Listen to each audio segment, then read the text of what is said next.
416. Tidak dapat disangkal bahwa sejak dia memperoleh warisannya sendiri, Huachi telah benar-benar terlepas dari belenggu seorang kultivator medis. Sebagai seorang kultivator medis, dia bisa berlatih kedokteran untuk membantu dunia dan juga membunuh musuh. Selain itu, dia selalu membunuh orang secara diam-diam. Namun, Lu Ye tidak tahu bagaimana dia bisa membantu dalam situasi ini. Di luar hutan seribu racun, Lu Ye dan lebih dari 200 kultivator dari Myriad Demon Ridge saling berhadapan. Lu Ye tidak bergerak, begitu pula Myriad Demon Ridge. Bukannya mereka tidak ingin membunuh Lu Ye, tetapi mereka tidak memiliki cukup tenaga. Jika mereka menyerang sekarang, Lu Ye pasti akan lari. Terus menyeret hal-hal seperti ini menguntungkan bagi Myriad Demon Ridge. Semakin banyak waktu berlalu, semakin banyak kultivator akan berkumpul. Tentu saja, mereka berharap Lu Ye akan mengambil inisiatif untuk menyerang. Dengan cara ini, mereka bisa menunggu dengan sabar. Tidak peduli apa, 200 dari mereka bisa membunuh kutukan ini yang membuat semua kultivator Myriad Demon Ridge gelisah. Binatang iblis terbang terus datang dan pergi di langit, mengangkut para kultivator Myriad Demon Ridge dari jauh. Pembentukan lebih dari 200 kultivator terus berkembang. Seorang kultivator Myriad Demon Ridge berteriak, "Lu Ye, kamu tidak bisa melarikan diri. Terima kematianmu dengan patuh." Lu Ye acuh tak acuh. Dia diam-diam mengunyah pil penyembuhan. Tiba-tiba, ekspresinya berubah. Dia menatap para kultivator Myriad Demon Ridge. Untuk beberapa alasan, sepertinya ada beberapa tanda gangguan di antara musuh yang berkumpul di sana. Pada saat yang sama, di tempat para kultivator Myriad Demon Ridge berkumpul, beberapa mendengarkan dengan penuh perhatian sementara yang lain bingung. Beberapa suara aneh sepertinya datang dari hutan seribu racun di belakang mereka. Suara apa itu? Orang yang bertanya itu berbalik. Namun, hutan seribu racun penuh dengan kabut beracun dan lingkungan yang keras. Jika seseorang tidak masuk lebih dalam, apa yang bisa mereka lihat? Lebih banyak orang mendengarkan dengan penuh perhatian. Segera, suara gemerisik yang padat memasuki telinga mereka. Kedengarannya seperti banyak hal yang merangkak di tanah. Ada juga sedikit tanda-tanda kepakan sayap. Sejumlah besar ngengat dan kupu-kupu berwarna-warni bergegas keluar dari kabut beracun dan langsung menuju kultivator Myriad Demon Ridge. Para kultivator berkumpul di sana semua terkejut. Tidak hanya hutan seribu racun yang dipenuhi dengan kabut beracun, tetapi ada juga makhluk beracun di mana-mana. Terakhir kali Lu Ye terjebak di hutan seribu racun, banyak kultivator Myriad Devil Ridge telah pergi jauh ke dalam hutan untuk mencarinya. Pada akhirnya, mereka tidak dapat menemukan Lu Ye. Sebaliknya, karena makhluk beracun di hutan seribu racun, beberapa bahkan mati karenanya. Ngengat dan kupu-kupu beraneka warna ini adalah makhluk beracun yang paling sering terlihat di hutan. Toksisitasnya tidak terlalu kuat, tetapi jika kulit seseorang secara tidak sengaja terkontaminasi dengan serbuk mereka, itu akan menjadi sangat gatal dan tak tertahankan. Itu pasti pengalaman yang mengerikan. Jadi, ketika mereka melihat jumlah ngengat dan kupu-kupu yang sangat banyak, kelompok kultivator panik dan berhamburan untuk menghindarinya. Beberapa dari mereka bahkan mengacungkan artefak roh mereka. "Jangan pukul mereka, cepat menghindar!" Seseorang berteriak panik. Ngengat dan kupu-kupu baik-baik saja jika mereka tidak menyerang mereka, tetapi begitu mereka melakukannya, ngengat dan kupu-kupu mulai menjatuhkan lebih banyak debu. Tanpa perlindungan energi spiritual, tidak peduli seberapa cepat para kultivator bergerak, sulit bagi mereka untuk mencegah debu halus menyentuh tubuh mereka. Untuk sesaat, banyak orang merasa gatal di sekujur tubuh, dan mereka harus menggaruk diri mereka sendiri.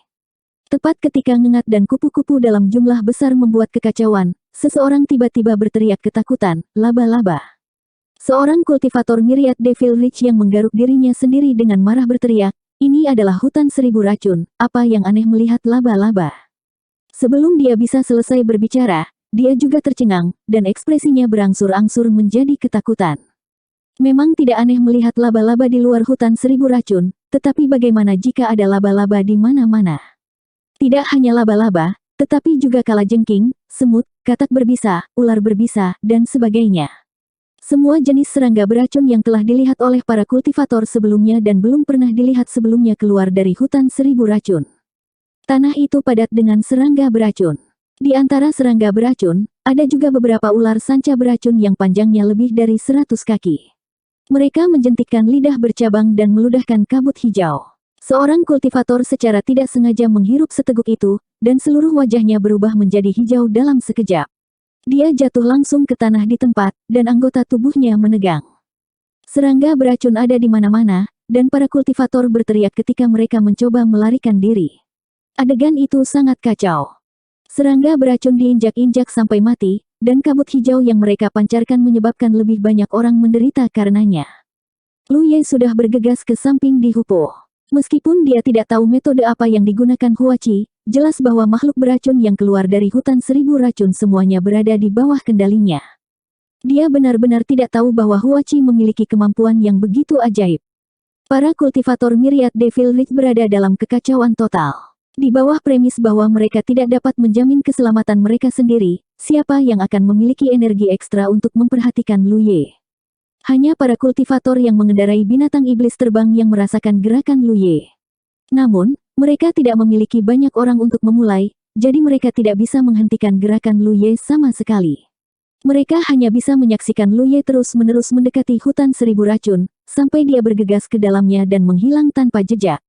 Operasi Myriad Devil Ridge untuk membunuh Lu Ye sekali lagi berakhir dengan kegagalan. Terakhir kali, dia melarikan diri ke hutan 1000 racun. Kali ini, dia kembali melarikan diri ke dalam hutan 1000 racun. Sejarah seolah berulang. Perbedaannya adalah terakhir kali, dia mengandalkan metode aneh untuk langsung membunuh jalannya ke hutan 1000 racun.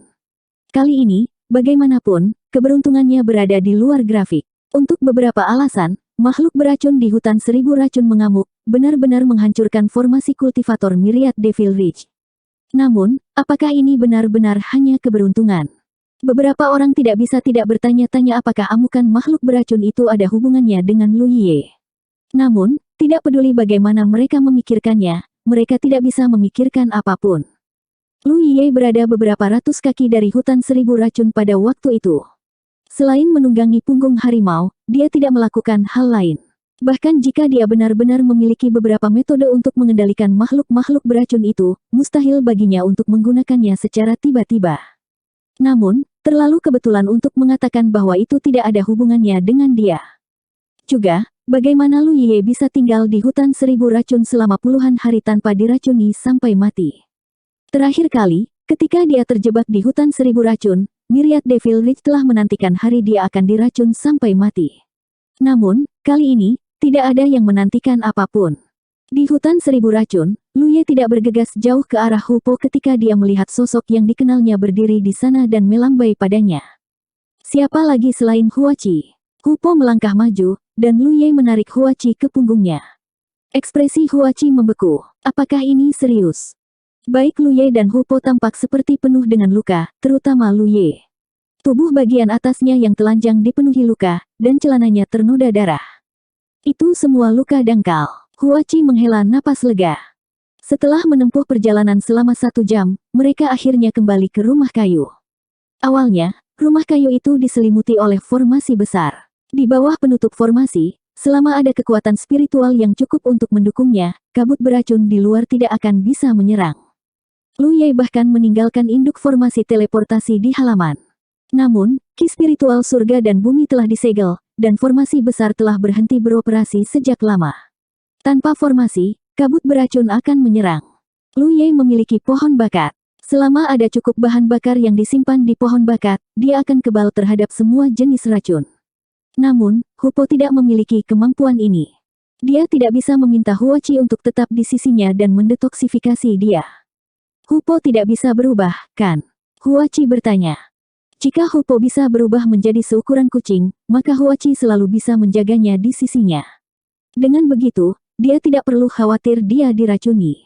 Tunggu sebentar. Lu Ye menghubungkan pikirannya ke daftar aliran roh dan melihat daftar itu. Dia saat ini berada di puncak daftar aliran roh.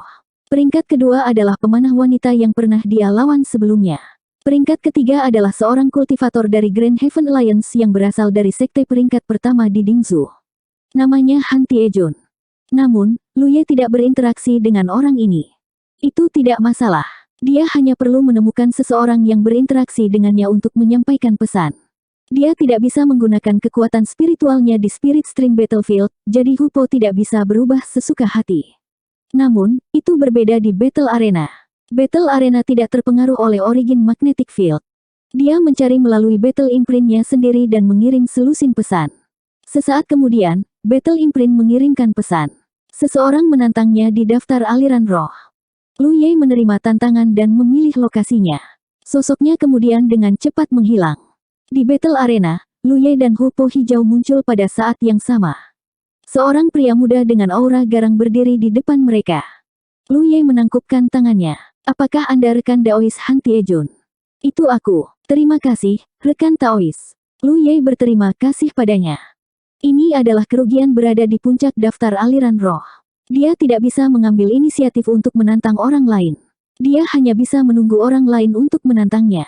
Karena itu, jika dia ingin memasuki Battle Arena, dia harus mencari seseorang untuk membantunya. Rekan Taois Ye terlalu sopan. Saya pernah mendengar tentang apa yang terjadi sebelumnya. Bagaimana situasi Anda saat ini? Apakah Anda memerlukan bantuan? Aku bersembunyi di Myriad Poison Forest lagi. Orang-orang dari Myriad Demon Reach itu tidak bisa melakukan apapun padaku. Han Tiejun memiliki ekspresi kekaguman. Rekan Taois luar biasa. Sementara keduanya berbicara, Hupo mengguncang tubuhnya. Esensi monster melonjak, dan tubuhnya yang kokoh dengan cepat menyusut seukuran kucing. Dia kemudian dengan ringan melompat ke bahu Lu Ye. Han Tiejun dengan cepat pergi. Dia tidak menantang Lu Ye untuk bersaing dengannya di daftar aliran roh. Sebaliknya, Lu Ye ingin memasuki Battle Arena. Sebelum pergi, keduanya bertukar Battle Imprints. Lu Ye selalu merasa bahwa dia harus menyusahkan orang lain di masa depan. Dengan Battle Imprints satu sama lain, mereka bisa langsung berkomunikasi satu sama lain. Itu lebih baik daripada meminta orang lain menyampaikan pesan itu. Sesaat kemudian, Lu Ye juga meninggalkan Battle Arena. Huachi meraih Hupo dan pertama-tama mendetoksifikasi racunnya. Kemudian, dia mulai merawat luka Lu Ye. Namun, karena dia tidak bisa menggunakan kekuatan spiritualnya, dia tidak bisa menggunakan banyak metode penyembuhan. Untungnya, fisik Lu Ye kuat. Meskipun dia menderita banyak luka, semuanya dangkal. Setelah menerapkan beberapa obat penyembuhan dan beristirahat selama beberapa hari, dia secara alami akan pulih. Kebisingan di dunia luar menjadi tenang sekali lagi. Sekarang perkemahan Akademi Suci ketiga telah dilanggar, Myriad Demon Reach tidak memiliki cara lain untuk memaksa Lu Ye meninggalkan hutan racun Myriad. Lu Ye diam-diam bersumpah bahwa dia tidak akan meninggalkan hutan racun segudang sampai dia berkultivasi ke tahap surga ke-9. Dengan fondasinya saat ini, jika dia maju ke tahap surga ke-9, dia benar-benar bisa melakukan apapun yang dia inginkan di medan perang aliran roh. Pada saat itu, Myriad Demon Reach tidak akan bisa melakukan apapun padanya. Di rumah kayu, Lu Ye pulih saat membaca catatan teknik pedang yang diberikan oleh kakak senior ketiganya melalui Xiao Changhe. Dia telah mendapatkan banyak. 417. Dilihat dari berbagai catatan dalam catatan teknik pedang, meskipun kakak senior ketiga Xiao Xinghe juga menggunakan pedang, itu adalah pedang yang bentuknya sangat berlebihan, yang tidak sama jenisnya dengan pansan saber milik Lu Ye. Oleh karena itu, banyak pengalaman Xiao Xinghe dalam teknik pedang tidak cocok untuk Lu Ye. Namun, sebaliknya, ada banyak poin umum. Lagi pula, tidak peduli apa bentuknya, semua orang berlatih teknik pedang. Pengalaman kultivasi umum ini tidak diragukan lagi adalah yang paling dibutuhkan Lu Ye saat ini. Adapun yang tidak umum, dia juga bisa belajar satu atau dua hal dari mereka. Seperti kata pepatah, batu dari gunung lain dapat digunakan untuk memoles batu giok. Sejujurnya, jalur kultivasi Lu Ye tidak lengkap karena sejak dia membuka rongga spiritualnya, dia pada dasarnya meraba-raba untuk kultivasinya sendiri. Di sekte, apakah itu Sui Yuan, Master Sekte, atau Nyonya Yun, mereka tidak dapat memberikan banyak bantuan kepadanya. Apalagi dalam hal teknik pedang, tidak ada yang pernah mengajarinya secara sistematis dan menyeluruh. Dalam keadaan normal, ketika seorang kultivator memasuki sekte, akan ada seorang guru untuk membimbing kultivasi mereka.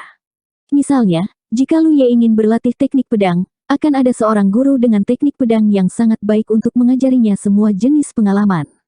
Tapi bagaimana mungkin sekte darah giok memiliki kondisi seperti itu? Ketika Lu Ye memasuki sekte darah giok, hanya ada 2 orang di seluruh sekte. Termasuk dia, hanya ada 3. Sui Yuan adalah seorang kultivator medis, dan Master Sekte adalah seorang kultivator mantra. Tak satu pun dari mereka menggunakan pedang. Pencapaiannya dalam teknik pedang semuanya terakumulasi sendiri. Tidak ada sistem yang sempurna atau metode yang kuat. Itu sepenuhnya didasarkan pada betapa nyamannya membunuh dan mengalahkan musuh. Ini adalah teknik pembunuhan murni, tapi itu bukan hal yang buruk. Saat menghadapi musuh yang lebih lemah dari dirinya sendiri, seseorang seringkali dapat menghindari musuh dalam waktu sesingkat-singkatnya.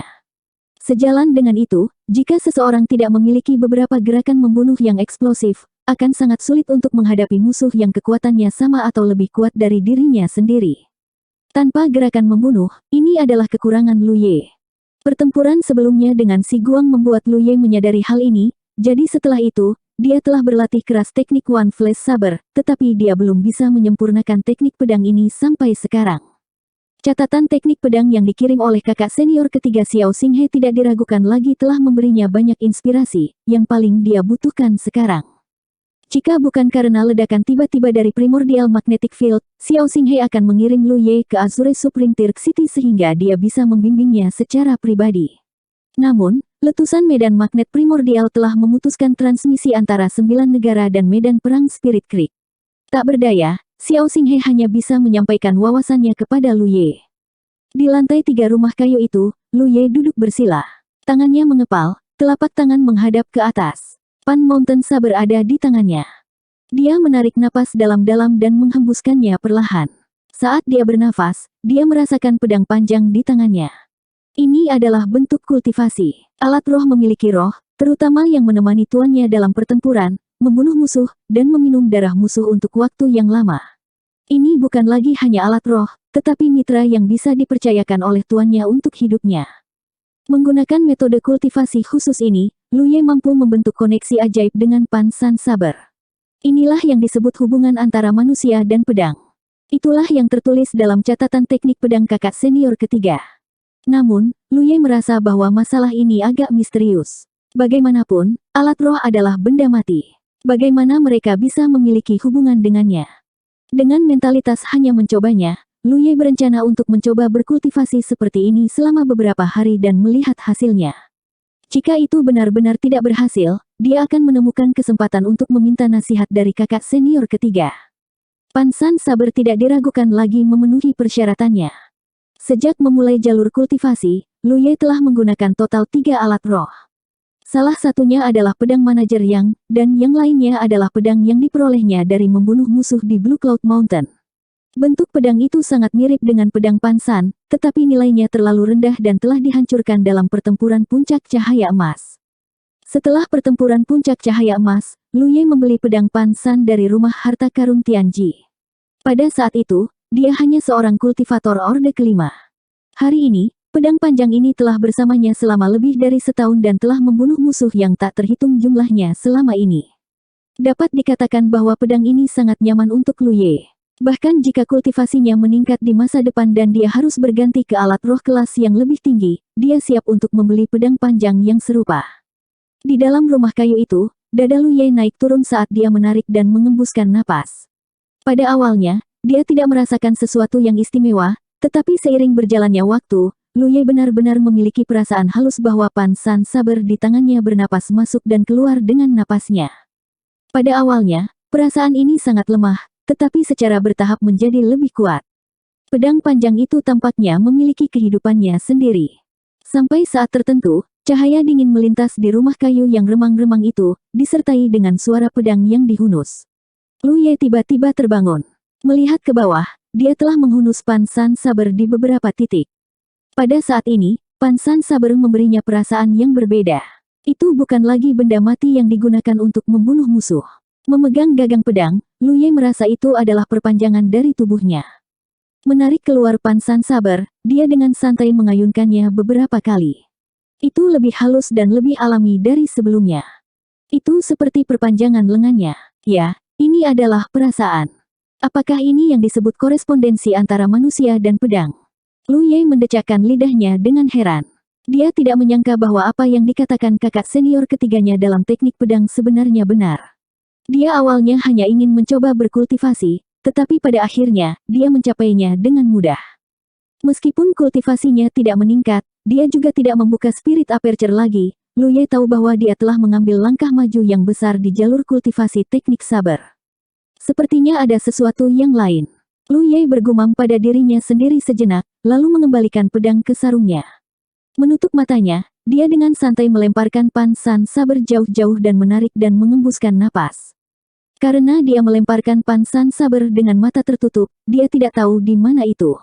Tetapi bahkan dengan mata tertutup, dia samar-samar bisa merasakan keberadaan pansan saber.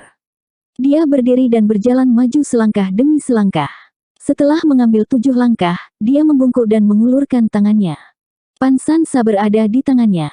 Langkah pertama kultivasi teknik saber selesai. Lu Ye awalnya berpikir bahwa tidak banyak waktu telah berlalu, tetapi ketika dia merasa lapar dan bertanya kepada Huachi, dia menemukan bahwa 3 hari telah berlalu dalam sekejap mata. Lu Ye hampir curiga bahwa wanita ini membohonginya karena dia tidak menyadari berlalunya waktu sama sekali.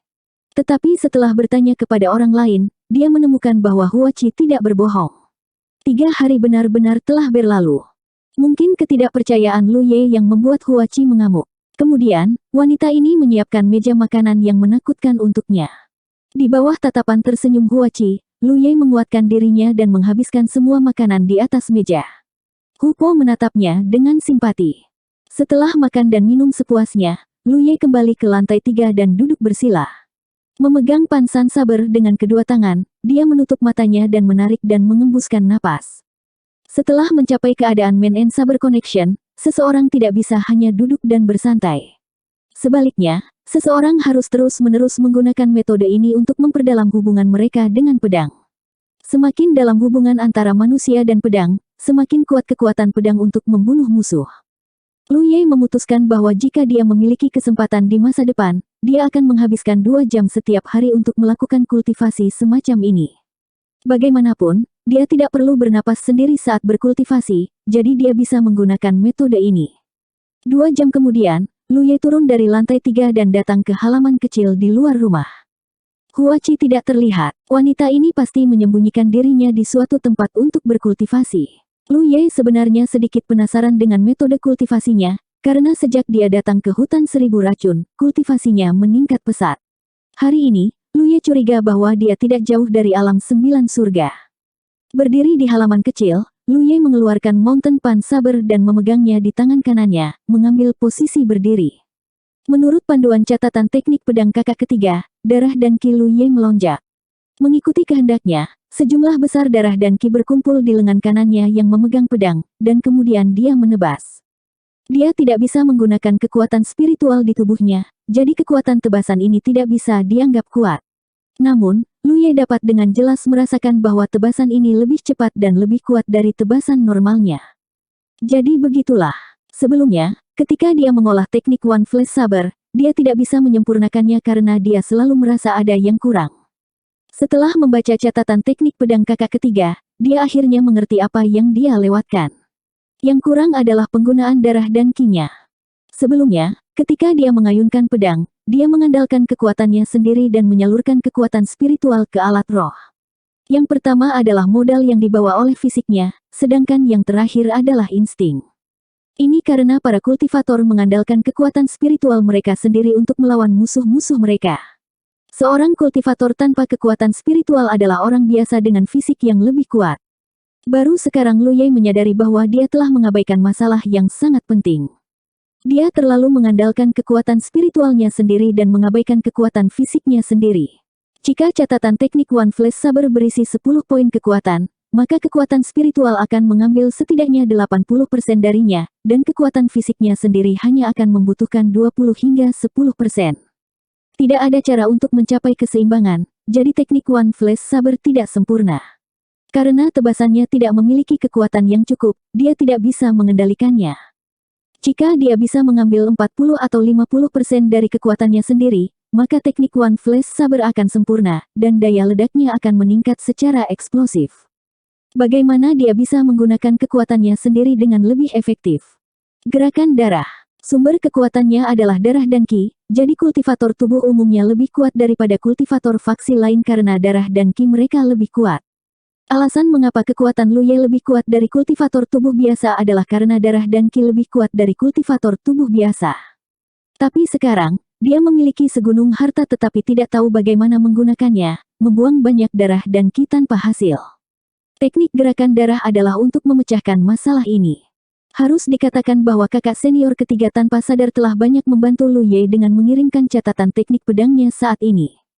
Terlebih lagi, sekarang adalah saat yang tepat untuk mengolah teknik gerakan darah karena medan magnet sedang kacau dan energi spiritual dunia disegel. Bahkan kekuatan spiritual dalam tubuh seorang kultivator sulit untuk mengalir. Lu Ye hanya bisa mengandalkan darah dan ki-nya sendiri. Dalam lingkungan seperti ini, dia bisa lebih baik dan lebih langsung merasakan aliran darah dan ki-nya. Membenamkan dirinya dalam pikirannya, dia mencoba memusatkan darah dan ki di lengan kanannya yang memegang pedang. Dalam waktu singkat, seluruh lengan kanannya memerah, dan suhu lengan kanannya bahkan naik. Hanya ketika Lu Ye merasa bahwa dia tidak bisa melanjutkan, dia menebas. Tiba-tiba, pedang merah darah melintas. Itu bukan tanda kekuatan spiritual, tapi tanda darah dan ki meledak. Kekuatan tebasan ini setidaknya 50% lebih kuat dari tebasan sebelumnya. 418. Setelah satu tebasan, lengan kanan Lu Ye menjadi sakit dan bengkak. Kulit lengan kanannya seperti kulit udang bakar, merah dan mengepul. Seluruh lengan kanannya sakit, bengkak, dan gemetar tak terkendali. Lu Ye mengepalkan tinjunya, mengepalkannya, dan mengulangi proses ini berkali-kali sebelum lengan kanannya perlahan pulih. Mengingat tebasan barusan, Lu Ye merasa seolah-olah awan gelap telah berpisah untuk mengungkapkan bulan yang cerah. Untuk waktu yang lama, kultivasinya didasarkan pada upaya dan eksplorasinya sendiri. Dia tidak tahu apa yang benar atau salah. Pengalaman kultivasi pedang kakak senior ketiga tidak diragukan lagi telah mengarahkannya ke arah yang benar. Setelah minum teh, Lu Ye merasa lengan kanannya telah pulih sepenuhnya. Sama seperti sebelumnya, dia menebas dengan pedangnya lagi. 4 hingga 6 jam kemudian, Lu Ye beralih dari pedang tangan kanannya ke pedang tangan kirinya dan melanjutkan latihannya. Saber demi saber menebas dengan cermat. Malam itu, ketika Huachi kembali dari kultivasinya di luar, dia melihat Lu Ye berdiri di halaman, lengannya terkulai secara alami. Pansan saber ditikam ke tanah dengan kakinya. Mata mereka bertemu, dan Lu Ye berteriak, "Tolong!" Huachi melihat lebih dekat dan melihat bahwa lengannya bengkak seukuran pahanya. Dia terkejut. Dia buru-buru maju untuk memeriksanya, dan setelah memastikan bahwa itu hanya stagnasi darah dan ki dan tidak ada yang serius, dia akhirnya santai. Dia kemudian bertanya kepada Lu Ye alasan mengapa dia dalam keadaan yang menyedihkan, dan mengetahui bahwa itu karena dia sedang mengembangkan seni pedangnya. Dia merasa tidak berdaya. Karena fakta bahwa terlalu banyak ki dan darah telah terkumpul di lengannya, dia tidak membubarkannya tepat waktu, mengakibatkan pembengkakan lengannya. Karena itu bukan masalah besar. Setelah Huachi menepuk dan menggosok lengannya untuk melancarkan peredaran darah, lengan Lu Ye kembali normal hanya dalam satu malam. Itu sama pada hari berikutnya. Namun, setelah menderita sekali, Lu Ye akan sedikit lebih berhati-hati saat melatih keterampilan pedangnya. Karena itu, situasinya lebih baik daripada hari pertama. Selama beberapa hari berikutnya, Lu Ye melatih keterampilan pedangnya di siang hari dan menyuruh Huachi merawatnya di malam hari. Sementara keterampilan pedangnya meningkat dari hari ke hari, efek samping dari penggunaan keterampilan transfer darah semakin kecil. Suatu hari, ketika Huachi merawat lengan Lu Ye, dia tiba-tiba bertanya, "Apakah kamu tidak memperhatikan daftar aliran roh akhir-akhir ini?" "Tidak, memangnya kenapa?" Sebelumnya, ketika peringkat dirilis, dia sering memperhatikan peringkat aliran roh. Namun, sejak dia menjadi Spirit String Champion, dia tidak lagi memperhatikan peringkat. Itu karena ada sangat sedikit orang yang bisa mengancam dominasi peringkatnya. Lihatlah. Lu Ye menggunakan kesadarannya untuk memindai daftar aliran spiritual dari atas ke bawah. Ada beberapa perubahan dalam daftar, karena beberapa nama yang familiar telah menghilang. Tampaknya mereka semua telah maju ke alam sungai awan. Lu Ye terus melihat ke bawah, dan ketika dia mencapai peringkat ke-70, dia tiba-tiba merasa ada sesuatu yang salah. Hanya sedikit dari 30 orang yang berada di peringkat antara 40 dan 70 yang berasal dari Grand Heaven Alliance. Sisanya berasal dari Myriad Devil Ridge. Situasi ini tampak akrab. Terakhir kali Lu Ye ada dalam daftar, dia telah menyebabkan situasi seperti itu karena dia telah membunuh semua kultivator Myriad Devil Ridge di depannya. Hal ini menyebabkan tatapan Lu Ye jatuh pada nama di tempat ke-38. Lan Zi. Dia belum pernah melihat nama ini sebelumnya, tetapi dia yakin bahwa orang ini baru saja memasuki daftar aliran roh. "Apakah kamu melihat itu?" Huachi bertanya. "Kapan dia mulai membuat daftar?" "Kemarin." Lu Ye terkejut. Hanya dalam satu hari, dia telah mencapai tempat ke-38 di daftar aliran roh. Kecepatan ini tidak lebih lambat dari saat dia membuat daftar sebelumnya. Bahkan, itu bahkan lebih cepat. Orang itu seharusnya sangat kuat. Hati-hati, ada kemungkinan besar dia mengincarmu. Huachi mengingatkannya. Pulau tanpa batas. Lu Ye berpikir keras. Dia tampaknya memiliki beberapa interaksi dengan seseorang dari faksi ini.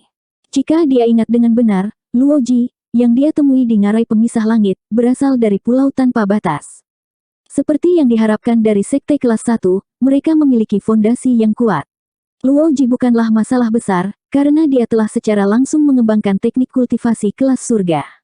Sekarang, Lan Zi tiba-tiba muncul. Huachi mengatakan bahwa ada kemungkinan besar orang ini menargetkannya. Itu bukan tanpa alasan. Myriad Devil Ridge telah menargetkannya berkali-kali sebelumnya, dan berbagai faksi telah mencoba membunuhnya. Namun, mereka selalu gagal. Sekarang dia bersembunyi di Myriad Poison Forest, Myriad Devil Ridge tidak bisa berbuat apa-apa. Jika mereka ingin membunuhnya, mereka hanya bisa menantangnya melalui daftar aliran roh. Namun, kekuatan Lu Ye di daftar aliran roh bukan hanya untuk pertunjukan. Hampir semua ahli Myriad Devil Ridge pada Spirit Stream List telah dibunuh olehnya. Bahkan seorang ahli seperti Si Guang bukanlah tandingan Lu Ye. Mungkin hanya Yan Xing yang sudah meninggal yang memiliki kualifikasi untuk mengalahkan Lu Ye. Pada saat kritis ini, Lan Zi tiba-tiba muncul di sisi Myriad Devil Ridge. Metode wanita ini membuat daftar persis sama dengan Lu Ye. Dia telah menantang para ahli Grand Heaven Alliance satu persatu, membunuh mereka sampai mereka tidak bisa melawan. Hanya dalam satu hari, dia berhasil mencapai posisi ke-38.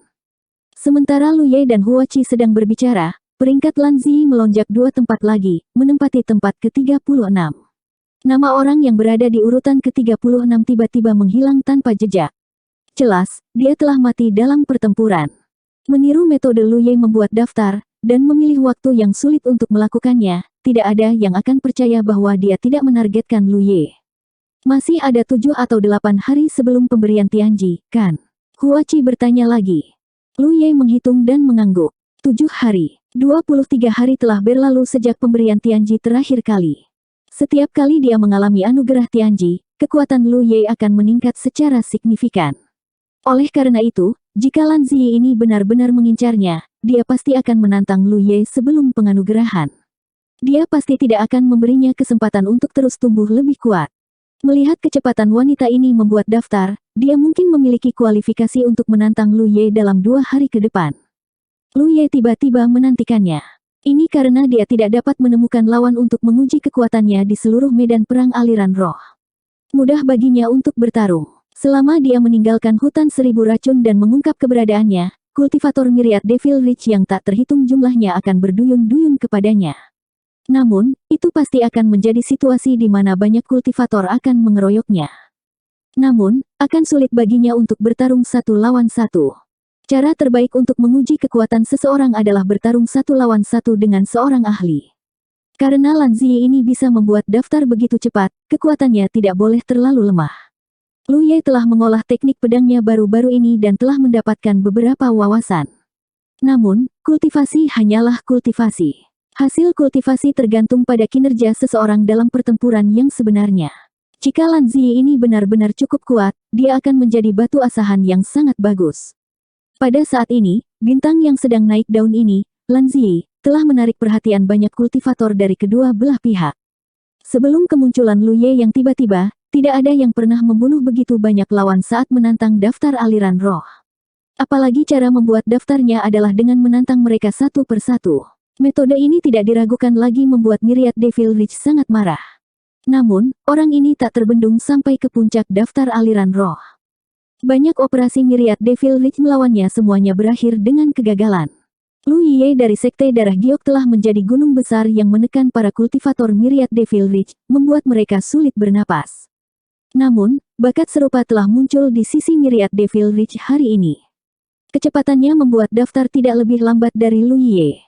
Bahkan, dia lebih cepat. Banyak kultivator Grand Heaven Alliance telah mati di tangannya.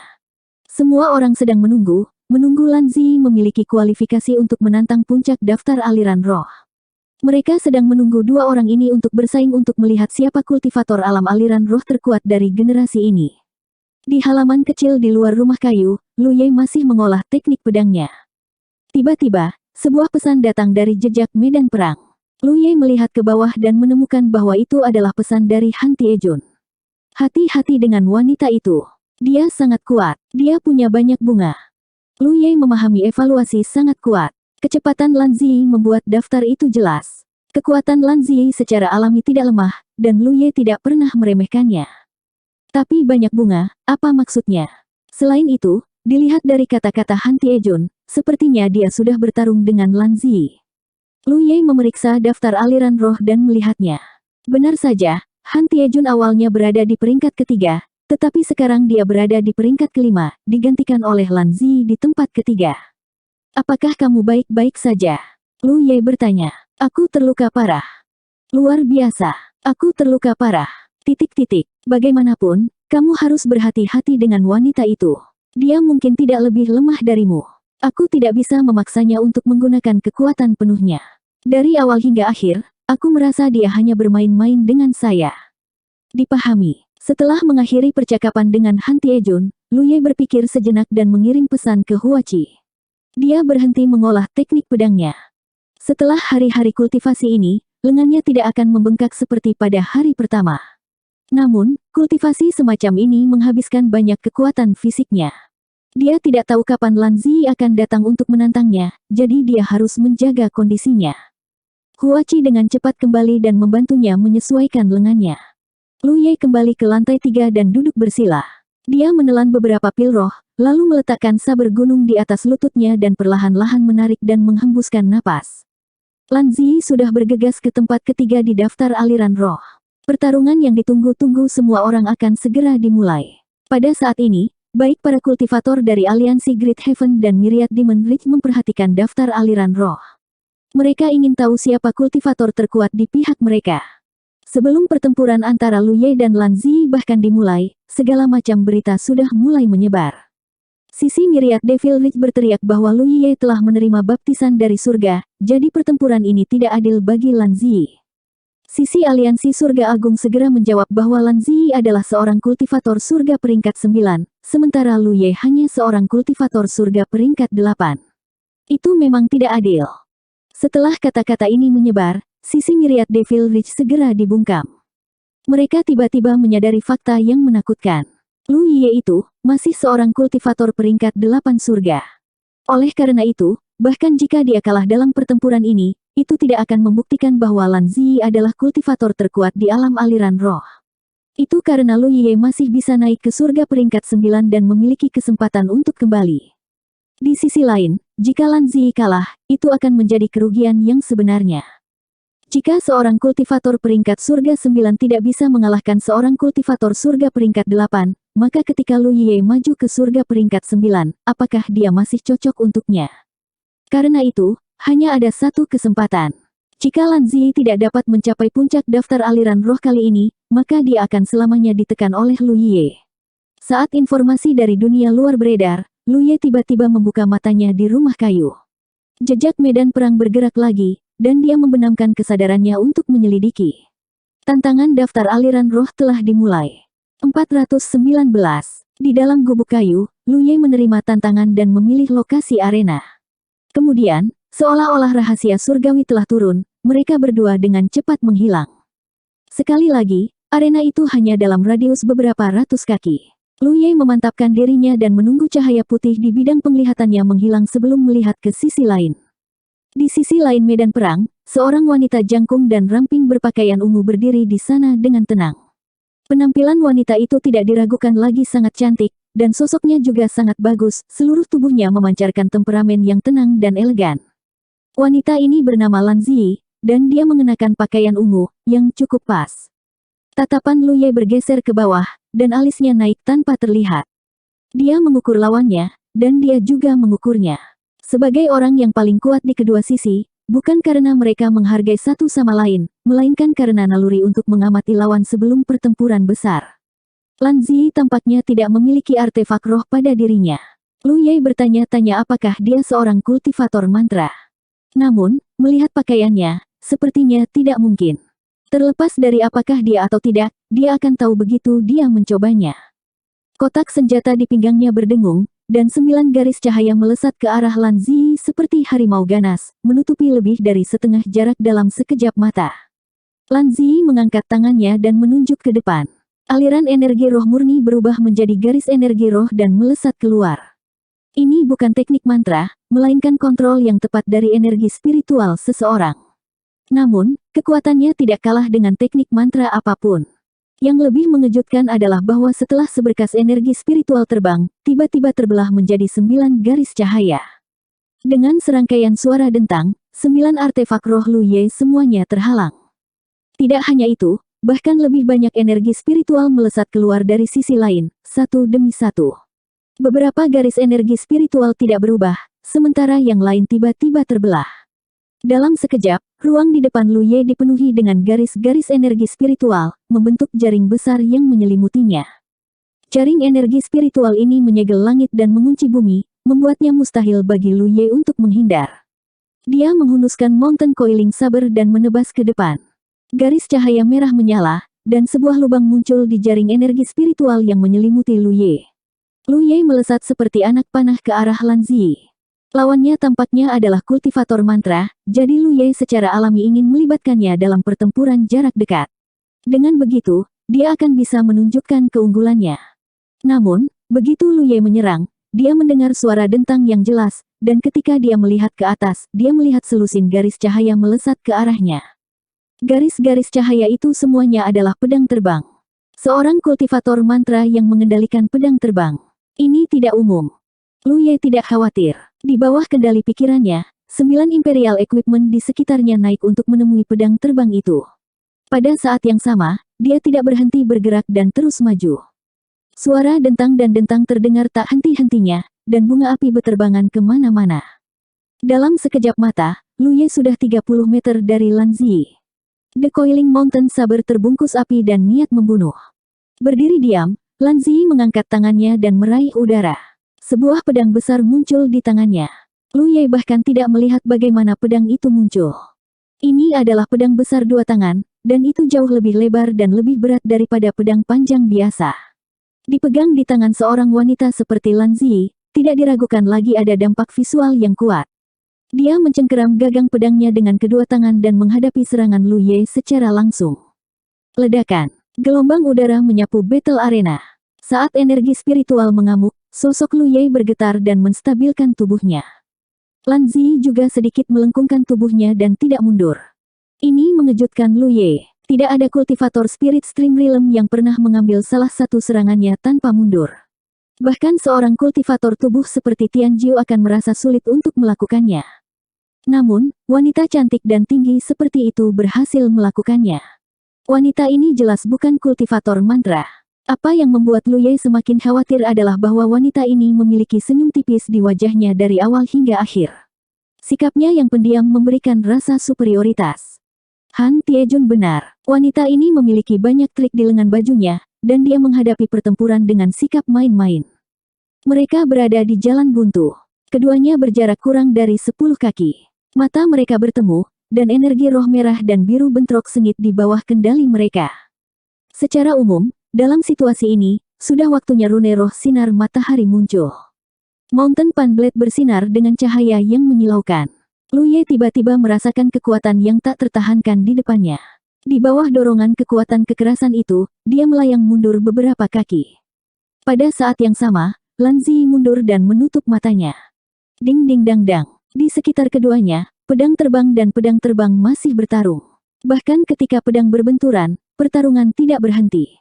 Ini tidak diragukan lagi merupakan ujian besar bagi pikiran seseorang. Pikiran Lu Ye kuat karena Soul Cleansing Pool dan Soul Cleansing Water yang dia konsumsi. Tapi pikiran Lan Zi tidak kalah dengan pikiran Lu Ye, yang sedikit tak terbayangkan. Saat mereka mundur, pedang terbang menerobos blokade pedang terbang Lu Ye dan diam-diam menebasnya. Sebelum Lu Ye mendarat, dia bahkan tidak melihat dan mengayunkan pedangnya. Kekuatan penghancur yang kuat membuat pedang terbang redup dan terbang ke tepi medan perang. Rune Sunshin Spirit, yang selalu berhasil, tidak berhasil kali ini. Reaksi Lan Zi terlalu cepat. Saat dia merasakan ada sesuatu yang salah, dia mendorong Lu Ye dan menutup matanya. Ketika pancaran menghilang, kedua sosok itu saling mengisi pada saat yang bersamaan. Sekali lagi, mereka bertabrakan dengan sengit. Seolah-olah dua gunung telah bertabrakan. Pedang besar dan bilah panjang memiliki pancaran warna berbeda yang melekat pada mereka saat mereka terjerat satu sama lain. Niat membunuh meledak. Mata Lu Ye menyipit. Ketika dia didorong pergi sekarang, dia merasa ada sesuatu yang salah. Kekuatan wanita ini agak terlalu kuat. Pada saat ini, dia merasakannya dengan lebih jelas. Setiap kali bilah dan pedang berbenturan, lengannya yang memegang bilah sedikit bergetar dan tangannya secara bertahap menjadi mati rasa. Dia tidak percaya. Dalam persaingan kekuatan, dia benar-benar kalah dari seorang wanita. Melihat ki dan darah pihak lain, itu tidak keterlaluan. Bagaimana dia bisa meledak dengan kekuatan yang begitu kuat? Selama pertarungan, Lu Ye memikirkan kemungkinan dan segera membangun insight spirit rune di matanya. Di bawah insight spirit rune, dia akhirnya melihatnya dengan jelas. Dalam hal ki dan darah, Lan Zi memang kalah dengannya. Namun, wanita ini jelas mahir dalam teknik manipulasi darah. Setiap kali dia mengayunkan pedangnya, dia mampu melepaskan semua kekuatannya dengan sempurna. Itulah mengapa kekuatan yang dia lepaskan lebih kuat darinya. Ini adalah sesuatu yang tidak bisa dijangkau oleh Lu Ye. Meskipun dia telah berlatih seni transfer darah selama beberapa hari, dia jauh dari mahir seperti pihak lain. Jika kekuatan Lu Ye adalah 100, maka Lan Zi paling banyak 70 hingga 80. Namun, Lu Ye hanya bisa melepaskan setengah dari kekuatannya tanpa menggunakan seni transfer darah. Jika dia menggunakan seni pemindah darah, dia bisa setara dengan pihak lain, tetapi tidak mungkin baginya untuk menjadi mahir seperti dia. Di sisi lain, Lan Zi bisa melepaskan semua kekuatannya kapan saja. Lu Ye tidak berani menggunakan seni transfer darah dengan santai. Pertarungan baru saja dimulai, dan tidak bijaksana untuk menggunakan kartu asnya dengan gegabah sebelum mengetahui kekuatan pihak lain. Yang disebut kartu truf adalah sesuatu yang bisa menentukan hasil pertempuran. Meskipun dia tidak bisa dibandingkan dengan pihak lain dalam hal kekuatan, Lu Ye masih memiliki rune roh yang bisa dia gunakan. Perjalanan angin, tekanan berat, ujung tajam, dan berbagai rune roh lainnya diaktifkan, menyebabkan Lan Zi sangat menderita. Untuk sementara waktu, mereka berdua seimbang. Hupo bergerak di sekitar tepi medan perang sementara Yi bersembunyi di bawah tanah. Tak satu pun dari mereka berpartisipasi dalam pertempuran ini. Satu roh dan satu harimau tahu apa yang dipikirkan Lu Ye. Jarang bertemu lawan seperti itu, jadi dia secara alami ingin bertarung sepuasnya dan menggunakan kesempatan ini untuk meredam dirinya sendiri. Kalau tidak, jika mereka semua menyerang bersama, itu tidak akan ada artinya bahkan jika mereka menang. Peralatan kekaisaran dan pedang terbang yang berbenturan di langit berangsur-angsur menjadi tenang. Baik Lu Ye dan Lan Zi telah merasakan kekuatan pihak lain. Menghadapi lawan seperti itu, tak satu pun dari mereka bisa terganggu, jadi mereka berdua menarik Imperial Equipment dan Flying Swords mereka. Setelah tabrakan sengit lainnya, rune roh tekanan berat menyebabkan tubuh Lan Zi menyusut, hampir berlutut di tanah. Mengambil keuntungan dari kecerobohan sesaat pihak lain, ki dan darah Lu Ye berkumpul di lengan kanannya. Dalam sekejap, seluruh lengan kanannya membengkak, dan kulitnya memerah. Cahaya roh menyala di Mountain Coiling Saber, menambahnya dengan ketajaman ganda. Sebuah kilatan. Dia telah berhasil. Pedang ini menebas pinggang Lan Zi. Dengan ledakan kekuatan dan rune roh ketajaman ganda, tidak ada seorang pun di alam aliran roh yang dapat memblokir serangan ini. Hasil yang paling mungkin untuk Lan Zi adalah dipotong setengah oleh pedang ini dan mati di tempat. Namun, pada saat berikutnya, Lu Ye menyadari ada sesuatu yang salah. Pedang ini memang mengenai Lan Zi, tetapi tubuh pihak lain tidak terpotong menjadi dua. Saat pedang itu jatuh, Lu Ye dengan jelas melihat lapisan penghalang tebal yang membungkus Lan Zi. Kekuatan yang kuat mengiring Lan Zi terbang. Tubuhnya terbalik beberapa kali di udara sebelum mendarat dalam keadaan menyesal. Namun, Lu Ye juga merasakan sakit di perutnya. Saat pihak lain dikirim terbang, pedang besar itu menembus tubuh Lu Ye, 3 inci ke dalam dagingnya. Jika dia tidak mengiring Lan Zi terbang, pedang ini akan menembusnya. Pedang sebesar itu menembus tubuh, menyebabkan kerusakan yang cukup besar. Perut Lu Ye segera menyemburkan darah, dan dia terhuyung mundur. Dia buru-buru membangun rune roh noda darah di dadanya, dan darah yang menyembur keluar berkumpul di bawah bimbingan rune roh. Berdiri di tempat, Lu Ye mengerutkan kening dan menilai wanita di sisi lain. Dia tidak bisa mengerti pertahanan seperti apa lapisan perlindungan itu. Itu benar-benar bisa memblokir serangannya yang ditambah dengan Sarnes Spirit Rune dan mengaktifkan teknik transfer darah.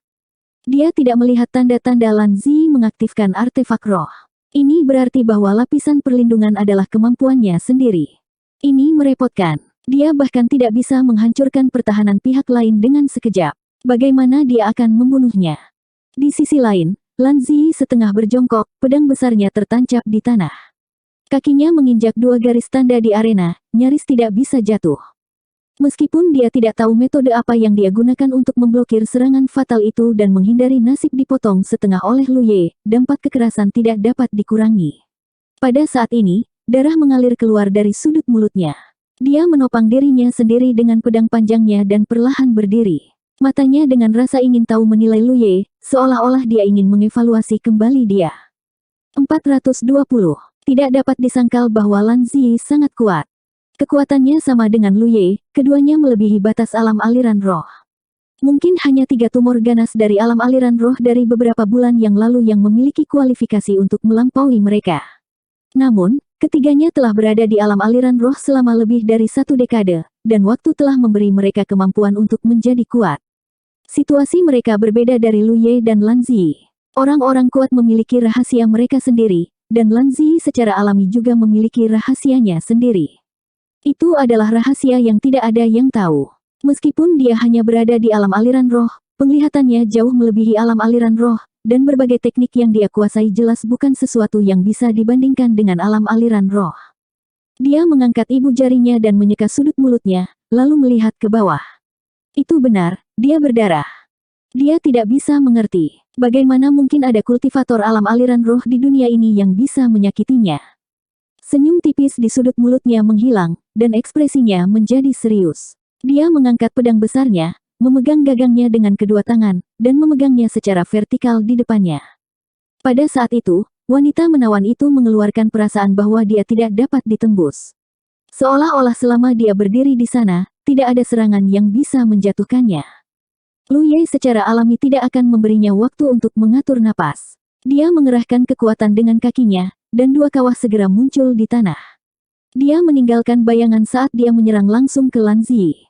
Bahkan sebelum dia mendekat, Lu Ye melihat wanita itu tiba-tiba memisahkan tangannya, dan pedang besar di depannya tiba-tiba berubah menjadi 2 pedang panjang. Pedang besar ini sebenarnya adalah kombinasi dari 2 pedang panjang. Lu Ye terkejut. Wanita ini benar-benar memiliki banyak trik di lengan bajunya. Namun, ini tidak mempengaruhi kecepatan dan tekadnya untuk membunuhnya. Jarak di antara mereka dengan cepat tertutup. Lan Zi tiba-tiba mengambil posisi yang aneh. Salah satu dari 2 pedang panjang itu diarahkan ke langit, sementara yang lain diarahkan ke tanah. Tubuhnya yang anggun dan tinggi berputar sedikit, dan dia menebas dengan pedangnya. Itu bertemu langsung dengan tebasan Lu Ye. Dentang. Percikan terbang di mana-mana, dan momentum ke depan Lu Ye dihentikan. Namun, kekuatan dari senjata roh membuat Lu Ye menyadari satu hal, yaitu kekuatan yang terkandung dalam pedang lawannya telah melemah. Ini karena dia jelas lebih unggul dalam tabrakan ini. Dia punya firasat buruk dan tidak memanfaatkan situasi untuk mengejar. Sebaliknya, dia mundur selangkah. Begitu dia mundur selangkah, tubuh Lan Zi berputar sedikit, dan pedang panjang lainnya jatuh. Dentang. Lu Ye mundur selangkah lagi. Dentang, dentang, dentang. Dengan setiap suara, Lu Ye mundur selangkah. Dengan pedang besar di tangannya, kekuatan Lan Zi sangat ganas, tetapi serangannya sedikit canggung. Sekarang pedang besar itu telah berubah menjadi pedang ganda, kekuatannya agak tertahan, tetapi kelincahan dan kecepatan serangannya tidak ada bandingannya dengan sebelumnya. Gaya bertarung Lan Zi benar-benar berbeda dari 2 bentuk pedang. Yang mengejutkan adalah dia bisa dengan sempurna mengendalikan 2 bentuk pedang dan beralih di antara mereka sesukanya. Wanita ini secara alami tinggi dan ramping, dan pedang panjang di tangannya setengah kaki lebih panjang dari pedang rata-rata. Dengan serangan berputar seperti itu, dengan dia sebagai pusatnya, radius beberapa kaki berada dalam jangkauan serangannya. Cahaya pedang itu menyapu, mengiris kekosongan, membawa serta niat membunuh yang tajam. Lu Ye tiba-tiba memikirkan sebuah adegan. Jika wanita ini dikelilingi oleh banyak musuh, dengan gerakan ini, dia akan dapat membunuh semua musuh yang mengelilinginya. Kemanapun dia pergi, seolah-olah badai kematian telah mengaduk kemanapun dia pergi.